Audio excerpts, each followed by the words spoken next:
Olá, meus queridos, nós vamos agora para a nossa segunda aula, falando sobre a questão, nós falamos na primeira sobre a questão de orar sem cessar, de orar sem desfalecer, orar sem desanimar, de continuar clamando, continuar buscando, e eu acredito, querido, que esse é o propósito, esse é o plano de Deus. Mas, pastor, por que eu devo buscar? Por que eu devo orar sem desanimar? A primeira coisa que eu quero dizer aqui, querido, é que existe uma guerra, existe uma batalha em relação à oração. Efésios 6,11 diz assim: revesti-vos, pois, de toda a armadura de Deus, para que possais estar firmes contra as astutas ciladas do diabo. Então ele está dizendo o seguinte, querido: primeiro, você tem que tomar a armadura de Deus. Ele diz: porque não temos luta contra carne nem sangue, mas sim contra os principados e potestades, contra os príncipes das trevas do século, contra as hostes espirituais da maldade nas regiões celestiais. Então vamos entender algo. Primeiro, querido, a nossa luta não é como eles tinham antigamente. Embora eles lutavam de uma forma no corpo mesmo, eles iam para a batalha, para a guerra com lanças e espadas. O apóstolo Paulo está dizendo o seguinte: a nossa luta não é dessa forma. A nossa luta é contra príncipes, contra demônios, principados e potestades. A nossa luta, que na verdade, ela é espiritual, ela é na região celestial. Então nós precisamos entender isso, querido. Primeira coisa que eu quero destacar aqui: existe uma guerra travada nas regiões celestiais. Ele diz assim: portanto, tomai a armadura de Deus, para que possais resistir o dia mau, e havendo feito tudo, ficai firmes. Ele está dizendo o seguinte: existe uma armadura de Deus que você deve colocar para que você possa estar firmes. Irmão, se eu fico pensando, querido, esse negócio de armadura é muito interessante, porque eu já vi muitos crentes dizendo o seguinte: eu vou colocar minha armadura, eu coloco agora pela fé o capacete da salvação, a couraça da justiça, os pés da preparação do evangelho. Querido, não é isso. Não é isso que a Bíblia está dizendo, tá? Quando a Bíblia está dizendo, estáis, pois, firmes, tendo cingido os vossos lombos com a verdade, irmão, não adianta nada você colocar lá, cingir os seus lombos se você não anda na verdade, se você anda uma vida de mentira, querido. Não adianta você fazer ato profético se você vive uma vida de mentira. Ele está dizendo, vestir da couraça da justiça. Irmão, se você não for alguém que busca a justiça, viver debaixo da justiça de Deus, viver o propósito de Deus, esqueça, querido. Não adianta você fazer ato profético nenhum. Ele diz, calçado os pés da preparação do evangelho. Aí a pessoa vai lá, calça a sandália lá e mostra lá no ato espiritual.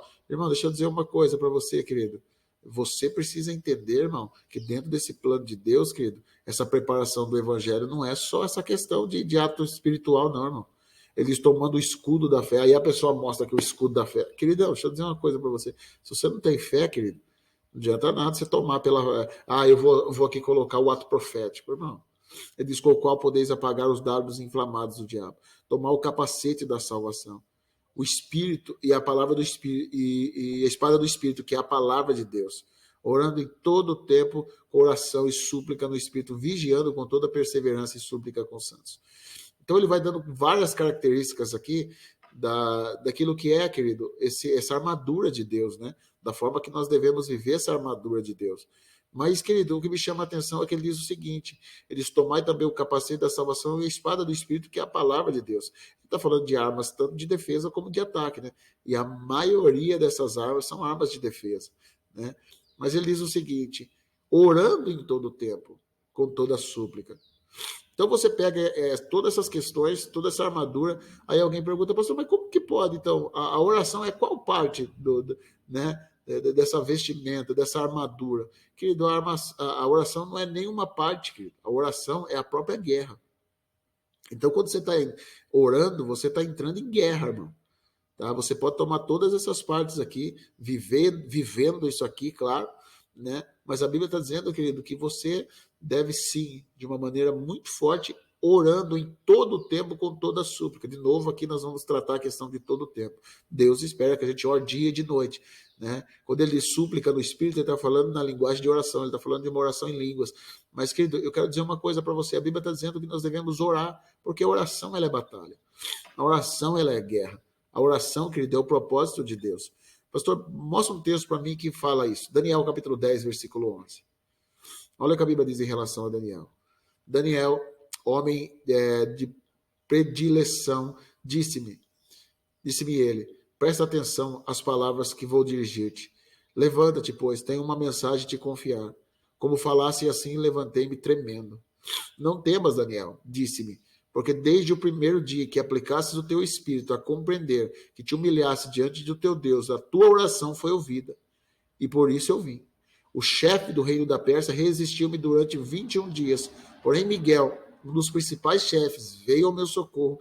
Permaneci assim ao lado do rei da Pérsia. Aqui estou para fazer-te compreender o que deve acontecer ao teu povo nos últimos dias, pois essa é a visão que diz respeito aos tempos longínquos. Então, querido, Daniel está aqui 21 dias de jejum e oração. O anjo aparece para ele, querido, no 21º, né? É interessante, querido. E o anjo fala para ele, Daniel, desde o primeiro dia que você atentou a buscar a presença do Senhor, a se humilhar com oração e jejum, a sua oração foi ouvida. Irmão, se desde o primeiro dia a oração foi ouvida, por que a resposta chegou só no 21º dia? Por que veio com 20 dias de atraso? O anjo explica para ele. O anjo está dizendo, eu me envolvi numa batalha contra o rei da Pérsia. Quem era o rei da Pérsia?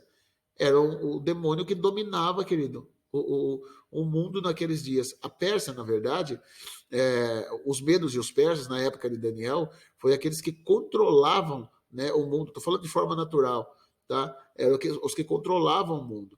Então, tinha um principado que trabalhava naquela época e ele dominava, o demônio, estou falando, ele dominava as regiões celestiais. Então, quando o anjo vem para trazer a resposta para Daniel, existia uma guerra no mundo espiritual, para que a resposta pudesse chegar a ele. A Bíblia fala que o príncipe da Pérsia, né, o principado de força, entrou no caminho, entrou em guerra, para que a resposta não chegasse. Então, irmão, tem guerra, querido. Quando você começa a orar, quando você começa a clamar, querido, tem guerra. A Bíblia diz o que acontece. Ele deixa Miguel na briga lá, e a Bíblia diz que ele veio trazer a resposta. Então, querido, deixa eu dizer uma coisa para você. Toda vez que você está orando, você está debaixo de batalha. Você está debaixo de guerra, né? É por isso que você deve continuar e permanecer a buscar o propósito de Deus. Então, querido, ele está dizendo o seguinte, agora eu vou voltar para lá, né? Vou voltar para cima. E ele está dizendo, o pau vai quebrar lá de novo. Olha o que ele disse. Versículo 20, Daniel 10:20, diz assim, ó, e disse, sabes porque eu vim a ti. Ele diz, agora, pois, tornarei a pelejar contra o príncipe dos persas. E saindo eu, eis que virá o grande príncipe da Grécia. Então, querido, ele está falando de principados que estava trabalhando, né? Por exemplo, os reinados que aconteceu nessa época foi o quê? Babilônia, né? Foi os medos e os persas, depois foi a Grécia de Alexandre o Grande, né? Então são demônios que começou nesses impérios mundiais que foram trabalhados, foram demônios que trabalharam dessa forma para poder barrar o povo de Deus, para trabalhar contra o povo de Deus e contra a instalação do propósito de Deus, né? Então, querido, você para para pensar que quando ele está dizendo agora eu vou subir, né, e eu vou ter guerra de novo, irmãos, ele está dizendo o seguinte, todo o tempo existem batalhas no mundo espiritual. É que a gente não consegue ver, querido. É que a gente não consegue ter dimensão. Mas o que existe de guerra no mundo espiritual, quando você está orando, quando você está clamando, então não pare de clamar. Continue clamando pela vida do seu marido, pela vida da sua esposa, pelo seu ministério, pelos propósitos que Deus estabeleceu para você. Não deixe de buscar, querido. Porque existe guerra, irmão. A oração é a guerra. Imagine se no 20º dia, lá no 15º dia, ele tivesse não vou orar mais não. Não acontece nada, não estou vendo nada mudar, não vejo nada acontecer, né? Será que chegaria a resposta, querido? Então, irmão, nós devemos buscar, querido. Buscar se manter focado na oração. Irmão, todo momento nós vamos, querido, ter oposição, irmão. Quando nós buscamos, quando nós temos um propósito de oração, nós vamos ter oposição, querido. E eu fico olhando para algumas pessoas, irmãos, eu fico aborrecido com alguns crentes. Porque eles dizem assim, está vendo dificuldade. Eu acho que não é para, eu acho que é para eu parar de orar. Eu acho que não é para eu continuar orando, não. Tá vindo luta. É só orar, começa a vir a luta. E daí, irmão? E daí, querido, que vem luta? E daí que vem dificuldade, irmão?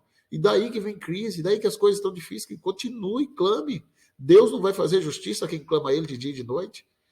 Deus não vai fazer justiça, querido? Quando vier, pois o Filho do Homem achará ele fé na terra. Irmão, a gente não pode parar de clamar, querido. Nós não podemos parar de buscar. Nós precisamos estar no centro daquilo que agrada a Deus. Nós precisamos, querido, não desanimar, não desfalecer. Daniel era um homem de oração, querido. Daniel era um cara que focava em oração. A Bíblia diz que ele cuidava, né, da província, de cidades, ele trabalhava, mas a Bíblia diz, querido, que todo dia ele orava 3 vezes ao dia. Não, pense num cara de oração, querido. Pense num cara que vivia, mesmo estando tão atarefado, o cara vivia um propósito de oração. Ele clamava, ele buscava o seu Deus, ele sabia que era a forma de encontrar Deus, querido. Agora que existia guerra, existia. Então nós precisamos manter focado, querido, na oração. Nós precisamos manter focado naquilo que Deus estabeleceu para nós. Tá? Pense num texto que me chama a atenção, é Atos capítulo 16, versículo 16. Olha o que a Bíblia diz. E aconteceu que indo nós, a oração, presta atenção nisso, nos saiu ao encontro uma jovem que tem um espírito de adivinhação, o qual, adivinhando, dava grande lucro aos seus senhores. Para onde eles saíram, querido? Para a oração. Esse texto aqui, querido, fala antes de Paulo e Silas ser preso na prisão lá, né? Quando eles, na verdade, eles oram e a cadeia treme, as coisas, né, começam a ficar tenso lá, né? A Bíblia está dizendo o quê? Eles saem para ir para a oração. Então, querido, quando eles saem para ir para a oração, uma jovem que trabalhava na cidade, era manipulada por Satanás, ela tinha um espírito de adivinhação, e elas começam a dizer, ela começa a dizer, ei, esse daí é um homem de Deus, o que ele falar aí é verdade, esse cara aí é de Deus, esse cara aí realmente se ele falar, acontece, porque ele é um homem de Deus. Paulo ficou perturbado com aquilo, querido. A segunda vez, a mulher começa a falar, é homem de Deus. Paulo olha para aquela mulher e diz assim, espírito demoníaco, sai dela. Na hora, querido. Eu fico imaginando, querido, o caos que ele não arrumou disso. Irmão, aquela mulher era a mulher que dava lucro para a cidade. Então, o que acontecia? Essa mulher, querido, ela, na verdade, ela adivinhava as coisas. Eu fico imaginando quanto turista não ia lá, querido. Quantas pessoas não iam lá para receber, né, essa adivinhação que era dada por Satanás? Quantas pessoas, querido, que não aparecia, a cidade bombava de gente, com certeza, querido. Irmão, eu fico imaginando, Paulo expulsou aquele demônio dela, eu fico imaginando, querido, as pessoas buscando ela para adivinhar, ela não conseguia adivinhar mais nada. Quando acontece isso, irmãos, os senhores daquela cidade ficam possessos de demônio. Acabou o lucro, acabou, querido, tudo. E eles ficam bravos com Paulo. A Bíblia diz que eles amarram Paulo e Silas, trancam os dois numa prisão, né? E toma e bate neles, dá açoites. Eles ficaram amarrados ali durante algum tempo. Só que a Bíblia diz, querido, eu acho interessante, Atos 16, 25 diz assim, perto da meia-noite, Paulo e Silas oravam, cantavam hinos a Deus, e outros presos escutavam. Presta atenção. No versículo 16, ele diz o quê? E aconteceu que indo nós à oração, nos saiu ao encontro uma jovem. No versículo 25, ele diz o seguinte, e perto da meia-noite, Paulo e Silas oravam e cantavam. Eu acho isso aqui fantástico, irmão. Por quê, querido? No meio do caminho, antes, eles estão dizendo, nós vamos sair para a oração. Paulo e Silas estão dizendo, vamos buscar a presença de Deus, nós vamos orar, né? Eles iam ao lugar da oração, eles estavam no propósito de orar. Irmão, a coisa virou. O negócio pegou. Se levantou tudo que podia contra eles, querido, para tentar barrá-los. Tudo se levantou para tentar pará-los. Irmão, é assim que acontece, querido. Você pensa que você vai começar a orar e as coisas vão ficar paradinhas, tudo bonitinha? Irmão, primeiro tem que bagunçar para depois arrumar. Tudo começou a virar uma bagunça, querido. Tudo começou, as coisas começaram a ficar feias. Os dois foram presos, demônio expulso, a coisa começou, um alvoroço na cidade. Mas a Bíblia diz o quê, querido? Que perto da meia-noite, Paulo e Silas começam a orar e cantar. Sabe o que eu penso, querido? Eu fico imaginando Paulo e Silas, um olhando para o outro. Paulo dizendo o seguinte, Silas, nós saímos para quê?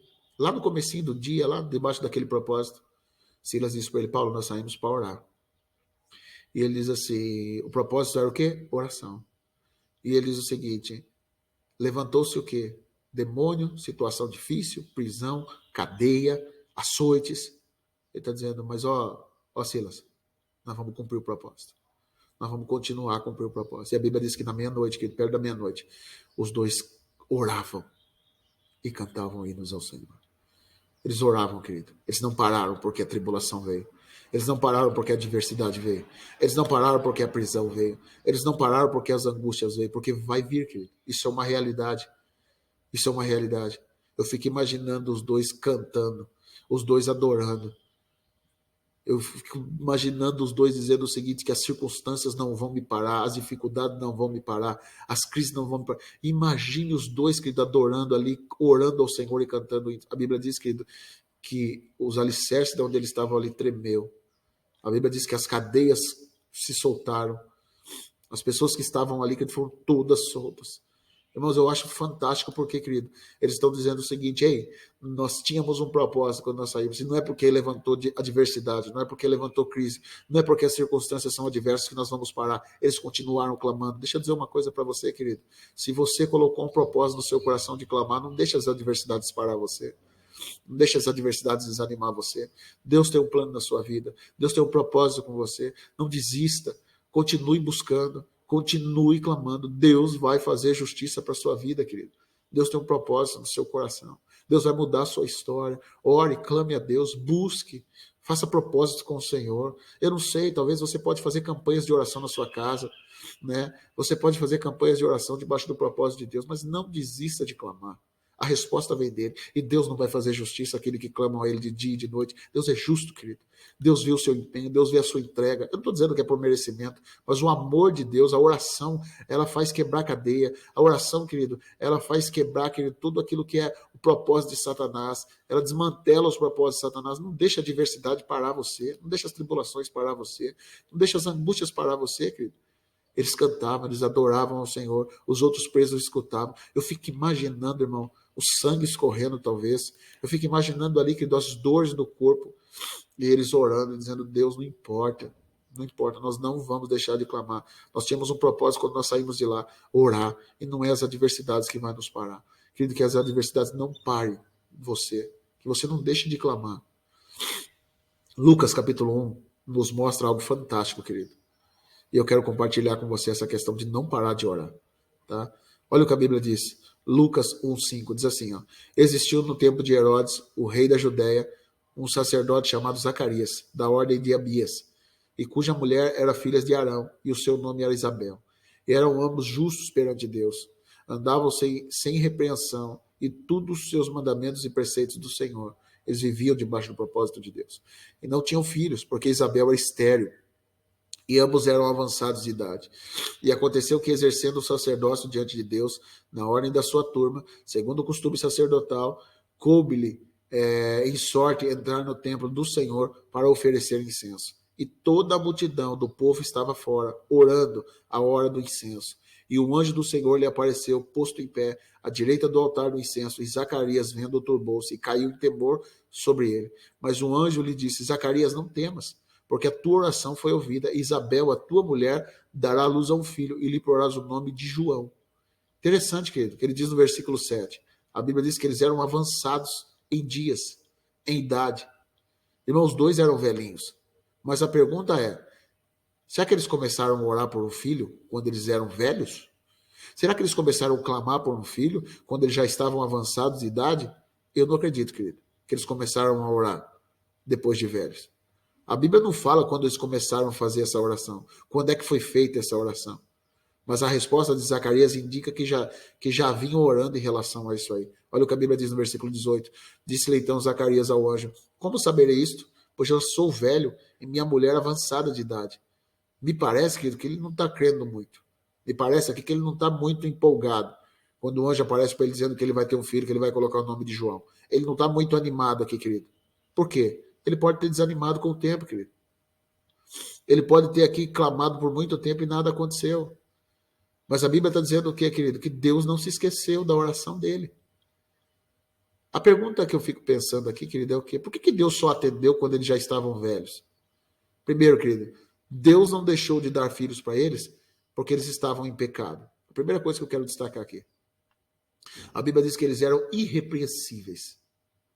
Mas, pastor, por que o filho demorou tanto, então? Se eles andavam no propósito de Deus, se eles clamavam no propósito de Deus, né? Se eles viviam o propósito de Deus, colocavam incenso lá, eles viviam para Deus, querido. Por que Deus demorou tanto para dar o filho para eles? Querido, o que Deus queria dar não era apenas um filho. O que Deus queria dar era o precursor daquele que viria de vir, o Jesus Cristo. Irmão, sabe o que eu fico pensando? Se Deus desse o filho para ele, talvez quando ele começou a clamar, irmão, talvez ele não teria o sucesso esperado, Por quê, querido? O plano de Deus é que ele viria na mesma época de Jesus Cristo, porque ele deveria ser aquele que haveria de proclamar o caminho de Jesus Cristo. O próprio Jesus diz isso, querido, né? Que João Batista seria o precursor dele, seria aquele que viria antes dele para anunciar o caminho do Messias. Então, irmão, deixa eu dizer uma coisa para você. Se ele tivesse parado, desanimado com tudo, querido, deixa eu dizer uma coisa. Talvez a resposta dele não viria. Mas ele não estava esperando tanto aquilo ali. Mas ele já tinha clamado por aquilo. Eu tenho certeza que ele já tinha clamado. Por que eu acredito nisso, querido? Porque Deus tinha um propósito. Então eu penso assim, irmão. Talvez Deus não te respondeu ainda. Por quê? Porque Deus tem a hora certa de fazer as coisas. Talvez as suas orações elas tenham sido absolvidas, Deus tem ouvido, Deus tem um propósito, mas na hora certa Ele vai determinar. Talvez você quer só uma bênção e Deus quer te dar muito mais do que uma bênção. Deus quer te dar, alinhar os seus propósitos com o propósito dele. Essa mulher, querido, esse homem, eles oravam muito tempo, né? E quando chega a resposta, eles já estão desanimados já ali, já estão, né, meio assim, já estão meio que não acreditando tanto. Mas a questão é o que Deus esperou o momento certo para poder trabalhar. Então, querido, não desista de clamar, porque Deus tem o tempo certo de trabalhar, tá? Eu fico pensando, querido, que quando a gente clama, irmão, Deus já está planejando um propósito, Deus já está viabilizando aquilo que está no desejo do nosso coração. Não desista de clamar, querido. Primeiro porque tem guerra. Não desista de clamar, tem batalha. Não desista de clamar, querido. Você vai ter oposição. Não desista de clamar, irmão. Se você começou como o apóstolo Paulo, querido, se você tinha a intenção de algo, vá até o final, porque você vai ter intervenção de Deus. Não desista de clamar como Isabel, por quê? Porque eu acredito que no momento certo as coisas vão acontecer. Eu não sei, querido, de que forma que eles estavam pensando. A Bíblia não dá tantos detalhes, né?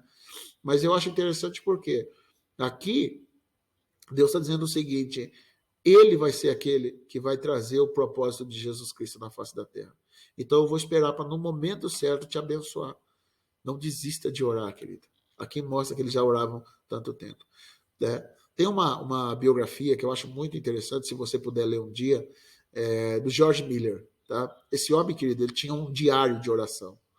Ele pegava uma folha de caderno, né, ele dividia em 3 partes, né, 3 colunas, e a do meio era maior. Então, na primeira coluna, ele colocava o quê? A data de quando ele começou a orar por algo. Na segunda coluna, ele colocava o quê? O pedido de oração. Na terceira coluna, ele colocava a data e a resposta. Irmão, ele nunca parava de orar. Esse George Miller, querido, ele era alguém que realmente ele clamava com força. Ele buscava a presença de Deus. Ele não parava enquanto não chegasse a resposta, né? Então, querido, no livro da oração intercessória fala sobre ele. Quando ele morreu, né, e foram contabilizar os cadernos de oração, eles acharam no final da sua vida, e não conseguiram achar todos, contabilizaram que 50 mil orações respondidas ao longo da vida. Pense em algo extraordinário, 50 mil orações respondidas. Então, que eu acho isso muito interessante. Com data da oração, né, do começo, o motivo específico e quando veio a resposta. O cara era um homem de oração, era diferente. Ele passou a vida inteira orando pela conversão de um amigo, querido, né? Todo mundo dizia, ele tá velho, não aconteceu nada ainda, não vai acontecer, tá? E ele diz, eu passei a vida inteira orando, nunca ouvi Deus dizer para eu parar. Então eu vou continuar clamando, eu vou continuar buscando, eu vou continuar orando pela vida desse homem, um amigo dele. George Miller morreu, querido, e no dia do cortejo, né, do ofício fúnebre, esse amigo foi lá prestar a última homenagem do lado do caixão. A glória de Deus tomou esse cara. Ele caiu, querido, do lado do caixão, né? E de joelho. Ele está dizendo, eu não posso mais. Ele disse, não posso mais resistir a Deus. Ele se rendeu ali mesmo, querido. Aonde estava o corpo desse homem? Quando o homem estava para descer para a sepultura, ele se rendeu ao Senhor. O homem entregou a vida dele para Jesus Cristo. Sabe o que eu entendo, querido? Nós não podemos parar. Não importa, irmão. Não importa. As suas orações você está plantando. É uma semente para algum tempo. Vai acontecer alguma coisa. Deus vai fazer alguma coisa, querido. Deus vai mexer de alguma forma. Não desista de clamar. Não desista de orar. Não desista de buscar. Deus não vai fazer justiça, aquele que clama a ele de dia e de noite. Eu digo que depressa ele fará justiça. Deus também vai fazer justiça às suas orações, querido. Continue buscando. Continue no foco. tem guerra, tem batalha, né? Mas Deus tem um momento certo para trabalhar e Ele vai trazer a bênção para você no momento certo. No momento certo, Ele vai mudar essa situação. Que Deus abençoe você e que você continue buscando a presença de Deus em nome de Jesus.